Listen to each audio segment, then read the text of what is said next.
Bonjour à tous, bienvenue dans une nouvelle vidéo. Aujourd'hui, une vidéo un peu différente de d'habitude. On va pas parler de NFT, on va pas parler avec un expert de la crypto, on va parler de cybersécurité.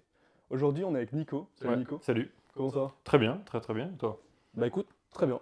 On a voulu un peu faire ce format avec vous pour vous donner un peu une overview de certains aspects de l'investissement qui sont peu connus. Nous, ce qu'on veut faire, c'est justement d'un côté la prévention, mais Mhm, aussi de l'information. mhm, Donc, ça va être des épisodes qui sont un peu courts, on va mhm, dire 10-15 minutes max. On va vous en faire une petite série. Et le but, c'est de tracer un peu et de revenir sur le spectre de la mhm. cybersécurité avec toi, notamment dans l'investissement, donc plus axé sur les individus Oui, personne et physique, quoi. Ouais. moins sur les entreprises. Ok. Alors, l'épisode d'aujourd'hui va porter sur l'importance de la cybersécurité en général, mais avant tout, on va te demander de te présenter pour Ouais. voir pourquoi on est avec toi aujourd'hui. Ok, pas de souci. Bah alors moi c'est Nicolas. Donc je suis un expert en cybersécurité informatique. Donc je fais un peu plus de la sécurité offensive.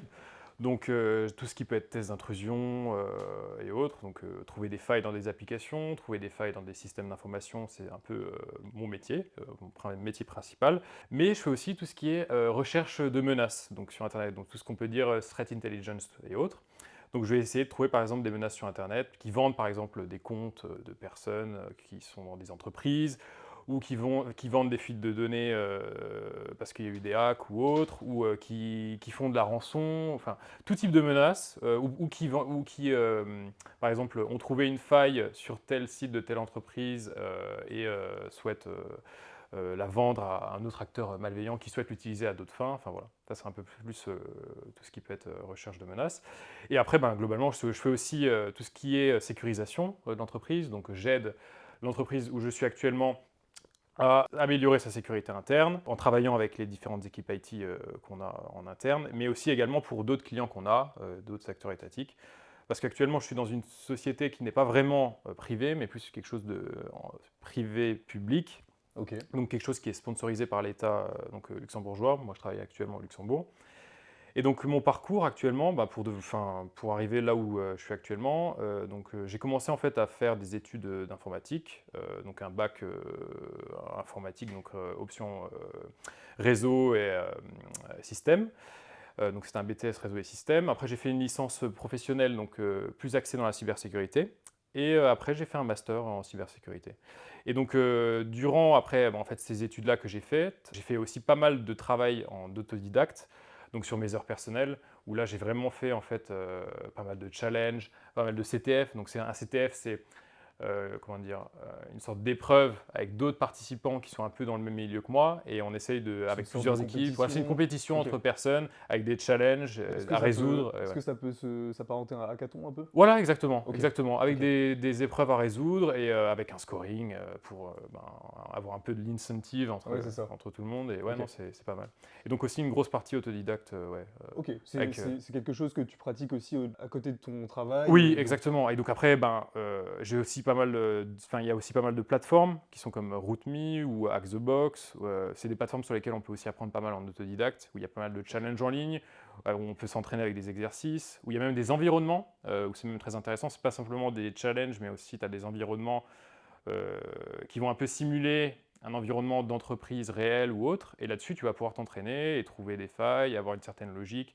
C'est pas simplement, tu as l'exercice et en fait, c'est que cette faille-là. C'est vraiment, Ok. tu as un environnement, tout un écosystème, enfin, tu as un écosystème en gros Avec informatique, et potentiellement voilà, plusieurs failles et en avec fait. plusieurs failles, plusieurs machines vulnérables qui ont des dépendances entre elles, et donc là, ça devient Ouais. bien plus J'ai intéressant. envie de dire, ça représente un peu plus le monde réel au final. Exactement, Une exactement. entreprise n'est pas composée que d'une seule faille en Exactement, général. mais c'est bien de commencer au début, tu vois, par des petits challenges qui sont comme par exemple un RootMe, tu as un challenge avec une faille qui va être par exemple une faille SQL Ouais, ou XSS, et ben, tu vas te focus là-dessus pour comprendre le mécanisme de cette faille, pourquoi c'est ouais. une faille, comment la corriger. Et après, une fois que tu as compris un peu toutes ces bases-là, bah, tu peux commencer à scale up sur des trucs un peu plus gros et sur des environnements bien plus réels. Et après, après tu Ouais, entres c'est dans le genre. vrai monde réel, comme je suis actuellement, et là, tu trouves des failles dans des vraies entreprises avec des vraies applications qui sont en production ou en pré-production. Alors, en parlant de failles, donc Oui, on va parler, donc, comme tu le disais, un peu des failles des entreprises, du oui, monde réel. ouais, Moi, je pense qu'on va s'intéresser aux failles plutôt pour les particuliers. ouais, ok, ouais, donc Alors, personne ces physique. Ouais. failles, donc je vous donne juste un petit chiffre pour 2022. Donc, en 2022, il y a eu 2244 cyberattaques par jour. Et au premier semestre, il y a eu 236 millions d'attaques ransomware. Donc en fait, il y a plusieurs types d'attaques, déjà, dans un premier temps, que ce soit pour les particuliers ou les entreprises. Donc il y a des attaques, comme je disais, malveillantes ou alors de prévention. Nous, pour s'intéresser aux particuliers, j'ai noté les ransomware. Il y a des virus, mais c'est plus d'un côté entreprise. Les attaques DOS, pareil. Bah, globalement, en fait, pour les utilisateurs physiques, ce qui revient le plus souvent, c'est le phishing. Ça, c'est vraiment la grosse partie. Parce que en soit, tout le monde a une adresse mail, toute personne physique a une adresse mail maintenant, que ce soit pour s'inscrire sur n'importe quelle application, ou tu as besoin d'une adresse mail pour avoir des comptes quelque part et autres, et donc tu as une adresse mail, les gens t'envoient du phishing dessus, et toi, potentiellement, tu vas cliquer dessus, tu vas te faire avoir, tu vas renseigner tes identifiants avec ton mot de passe ou d'autres informations, et là, l'attaquant derrière va récupérer ces informations, l'exploiter, ou potentiellement le revendre à un autre acteur malveillant qui y serait intéressé. Donc en fait, derrière, après, il y a tout un écosystème qui se crée derrière ça au niveau des attaquants, où il y a vraiment un marketplace où tu as les mecs qui revendent ces credentials qu'ils récupèrent de ces attaques de phishing, ces identifiants. Donc phishing, pour toi, c'est la catégorie pour moi, c'est vraiment la pour plus utilisée. Ouais, pour les particuliers, tu as ça. Et après, aussi, tu as une grosse partie, c'est en soit aussi les virus, parce que souvent, une grande partie des utilisateurs qui sont personnes physiques, ils vont essayer par exemple de télécharger je sais pas, un logiciel qui est normalement payant, mais ils le veulent gratuit, donc ils vont faire du torrent, tout ça, ils vont aller télécharger ce logiciel pour les avoir gratuits, une version craquée. Et là, Photoshop, justement, voilà, Photoshop ou autre. et gros problème, parce que le problème, c'est que les gens pensent que c'est gratuit, mais le problème, c'est que oui, c'est gratuit, ça marche. La version, ok, il a trouvé peut-être il a réussi à patcher Adobe ou je sais pas, ou Photoshop pour faire en sorte que tu aies la version pro sans avoir payé de licence et autres. Mais derrière, il se cache sûrement un code malveillant dans cette version de Photoshop modifiée et qui permet à l'attaquant d'avoir un accès à ta machine ou de rendre ta machine en tant qu'un bot, quoi. Enfin, ça sera un bot. Pour lui, en fait, ça sera une petite machine parmi toutes celles qu'il a réussi à infecter.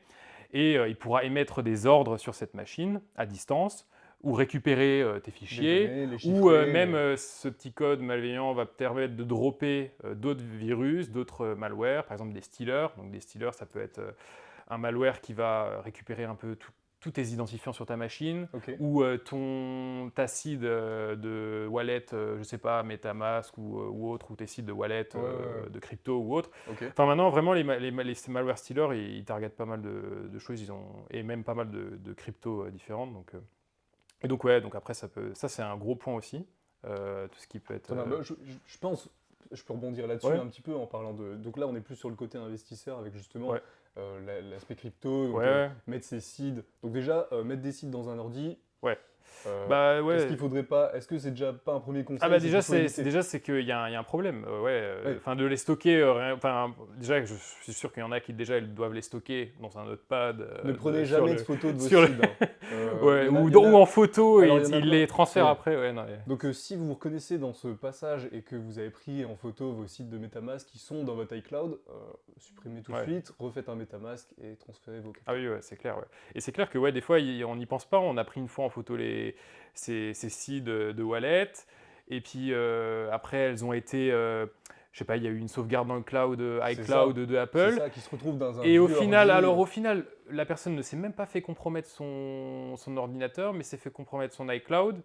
Et au final, le gars, il va récupérer les photos qui sont stockées dans l'iCloud et va récupérer la wallet, le site de la wallet. Et donc là, c'est jackpot pour l'acteur malveillant. Ok, en tout cas, alors, est-ce qu'on pourrait donner peut-être une série de conseils pour déjà, d'un côté, éviter de se faire ficher de se prendre un phishing quand on est investisseur, et peut-être justement, je sais pas, revenir sur l'importance d'avoir un générateur de mots de passe, des mots de passe qui sont difficiles. Je sais pas si tu as une idée un peu des complexités, tu vois. Ouais, clairement déjà, avoir un gestionnaire de mots de passe, c'est réellement actuellement un must à l'heure actuelle. Vu le nombre de comptes qu'on doit créer actuellement sur toutes les plateformes, les applications et autres, avoir un gestionnaire de mot de passe, actuellement, c'est vraiment obligatoire. Si vous reconnaissez dans ce passage et que vous avez le même mot de passe Facebook que sur votre mot de passe MetaMask, pareil. Donc, même conseil que tout à l'heure. Ouais, mais non, mais vraiment, c'est un must parce que... Et donc, Après, ce gestionnaire de mot de passe va vous aider d'avoir un mot de passe unique Alors, pour est-ce chaque. que juste Ouais. tu aurais Pardon. différents gestionnaires de mots de passe Oui. juste pour que. Ce sera un autre épisode. Ce sera un autre épisode? Oui. Ok, donc j'ai rien dit. Ok. Ok.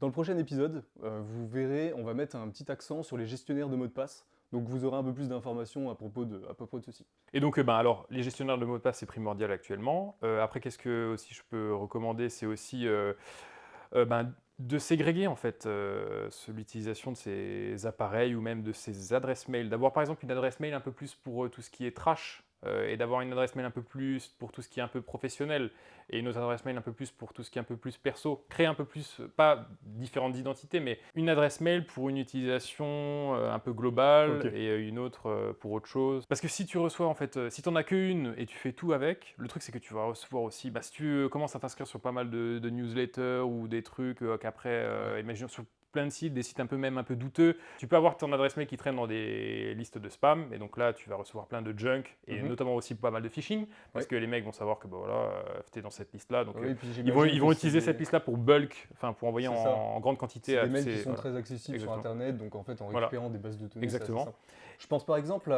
au leak qu'il y avait eu sur Ledger. Ah oui. Si je retiens bien, il y avait eu plusieurs centaines de milliers d'adresses mail et même adresses physiques qui avaient été délivrées. Donc oui, ça c'est Et un truc. ça c'est un gros problème. Alors, en fait. ça pour le coup, c'était une faille informatique qui venait de l'entreprise en Mhm. elle-même. Imaginons une fuite de données comme ça. Ok, t'as beau avoir pris toutes les précautions, tu as utilisé une adresse mail que tu utilises que pour, je sais pas, ta partie C'est ça. crypto. Et au final, il y a eu un leak. Maintenant, ce leak, tu sais pas vraiment par qui il a été récupéré, il a été public et autres, il a été récupéré sûrement ça. par des acteurs malveillants. Donc maintenant, ils savent un peu ton adresse, ils savent que bizarrement, tu as un truc avec Ledger, donc tu as sûrement pas mal de crypto, tu essaies de quand même pas mal. Voilà. C'est ça. Donc ils ont quand même pas mal d'informations et donc ils vont pouvoir te target bien plus précisément. Quoi. Ils savent bien plus c'est quoi ton centre d'intérêt et ils savent déjà que tu t'intéresses aux crypto C'est ça. et que tu seras bien plus C'est sensible ça. à cliquer sur un truc lié à la crypto en termes de phishing, C'est tout ça. Et Après, après même, ils pourront te faire de l'extorsion même. Moi, ce que je peux conseiller aussi, c'est peut-être de faire, quand on achète un hardware comme ça, c'est de te le faire livrer en point relais. Ouais, c'est clair. C'est peut-être un petit peu parano de ma part de vous dire ça, mais moi je pense que c'est quand même un truc, ça paye pas de pain, et au Non. final, c'est une Non, c'est protection en plus. C'est clair. Au lieu de mettre ton adresse personnelle dans le site web de Ledger pour te faire livrer ou autre dans le site web client de Ledger, tu mets une adresse où tu feras délivrer ton colis autre part dans un point relais ou autre. Et c'est clair qu'au moins tu donnes pas l'information au cas où, tu te prémunis d'une potentielle fuite à C'est venir. ça. Quoi. C'est ça. C'est clair. Alors voilà, c'est de la paranoïa. Quoi. Mais en soi, on en est là. Quoi, parce que au final, tu es obligé de faire confiance un peu, quand tu utilises une application, tu es obligé de faire confiance un peu à l'entreprise qui est derrière, parce que c'est elle qui va stocker ces données, Ouais. et tu sais déjà pas combien de temps elle va les stocker, si vraiment elle va les stocker durant cette période de temps, même si actuellement, maintenant, il y a quand même des normes avec la CNIL et autres en France qui gèrent cette rétention de données et cette politique de données. Une fois que c'est dans la nature, après, pour que ça soit effacé, une fois que ça a été une fuite, c'est jamais trop effacé. Ok. Quoi. Alors, est-ce que tu pourrais, pour conclure cette vidéo et un peu Ouais. récapituler tout ce qu'on a dit, donner quelques conseils et quelques bonnes pratiques pour nos auditeurs qui nous regardent, et justement pour d'un côté se protéger, mais aussi pour améliorer en fait, leur exposition générale à des potentielles failles ou Donc, attaques. au quotidien, moi, ce que je peux conseiller, c'est déjà de revoir, par exemple, leur hygiène d'utilisation du PC. S'ils utilisent leur PC pour à la fois, comme on a dit, télécharger des softs un peu tout et nimp, et que dessus, ils font aussi l'utilisation de crypto, et qu'ils ont leur MetaMask, et qu'ils craquent, je sais pas, Photoshop dessus, et que aussi, ils l'utilisent pour faire... je sais pas, en tant que bring your own device pour l'entreprise, là il y a vraiment une question à se poser. Voilà. Donc revoir potentiellement l'hygiène qu'ils ont au niveau de leur utilisation de leur PC, et aussi intégrer des outils de sécurité, comme on a dit, le gestionnaire de mots de passe. Ça, c'est quelque chose vraiment de primordial, de ne pas les stocker dans un notepad ou je ne sais pas où sur le PC, en clair, ou même autre part, ou même sur un post-it qui est juste en dessous du clavier. Voilà. Voilà. Et utiliser et faire aussi des sauvegardes. Ça, c'est très très important, parce qu'au final... Alors, quand tu parles de sauvegarde, c'est sur un disque dur externe? Sur un disque dur externe, sur un disque dur externe, Ok. tu le fais assez fréquemment. Alors après, c'est clair que tu peux aussi le faire dans le cloud, mais ça dépend des données, c'est ça, voilà, le problème. C'est C'est que si tu... Ça dépend des Alors, données tu peux les après. chiffrer et les Voilà. mettre dans le cloud. Voilà, si tu les chiffres en... Ce qui est possible, c'est qu'il y en a, ce qu'ils font, c'est que tu peux chiffrer tes données en amont avant de les téléverser dans Ouais. dans le cloud. Et donc là, au final, même si il y a quelqu'un qui accède à ton cloud, il va accéder à des données Il n'aura chiffrées, pas de il n'aura clé, pas la ouais. clé. Ouais, c'est ça. Donc là, bah, Ok. voilà. Donc ça, c'est aussi un bon conseil à donner. Et sinon, Ségréguer les mails, ouais. comme tu as dit Ségréguer tout à les l'heure, pour mails, les utilisations pro, ouais. investissement Ce qui est même et possible, autres. c'est qu'on peut aussi, avec un même mail, quand on s'enregistre sur un site web, on peut rajouter, alors je sais que c'est possible avec Google, mais sûrement avec tous les autres, tu peux rajouter un petit plus, en fait, dans ton adresse mail. Par exemple, ton adresse mail commence par nicolas. Quelque chose, et ben, tu peux mettre nicolas. Quelque chose, plus, je sais pas, Google, et tu t'enregistres avec cette adresse mail-là. Ça sera toujours ton adresse mail d'origine. D'accord. Et en fait, un jour, s'il y a une fuite avec cette adresse mail, tu sais que cette fuite viendra du site sur lequel tu t'es enregistré avec le petit ID que tu as rajouté en plus quelque chose. Alors D'accord. ça, je sais que c'est une fonctionnalité qui existait notamment avec l'adresse mail Google, mais je pense que même avec les autres, tu peux rajouter ça. Et je pense que c'est même dans la RFC, donc c'est ce qui régit un peu le cadre des emails et tout ça, la technologie des emails, tu peux rajouter ce petit plus quelque chose dans ton email sans que Donc, ça c'est soit avant totalement une autre avant le adresse at, mail. en fait, c'est ça? Avant le at, ouais. Avant Avant le ok. at, ouais, exactement. Et donc ça te donne comme une sorte de tag, tu vois, entre Ouais, guillemets. d'accord. Ok. Mais ça reste toujours ton adresse mail. Et donc là, tu recevras un mail, Google, enfin ton truc normal, plus le petit ID, et là tu sais, ah tiens, c'est bizarre, cette adresse mail-là, avec le plus là, j'ai utilisé que sur cette plateforme-là, ah donc c'est bizarre, c'est que là, ouais, il doit y avoir une fuite de données. Et donc des fois, tu peux Ok. même savoir qu'avant la plateforme, ils se sont fait poutrer parce que tu reçois du spam, bizarrement, sur cette adresse mail-là, alors qu'il n'y a qu'eux qui l'ont. Et donc ouais, je sais qu'il y en a qui font ça, je fais aussi des fois ça. Ok. Et c'est pas mal, c'est un petit tip. Ok, très bien. Écoutez, sur cette bonne pratique, je pense qu'on va se laisser et on se reverra dans Ouais. un autre épisode. Donc, comme on a dit sur sur les gestionnaires de mots de passe. Ouais, pas de En tout problème. cas, si cette vidéo vous a plu, n'hésitez pas à mettre un like, commenter, vous abonner. Abonnez-vous, ouais. Et C'est on clair. se retrouve dans une nouvelle vidéo la semaine prochaine, À très bientôt. normalement pour un NFT ou pour autre chose. À bientôt! À bientôt.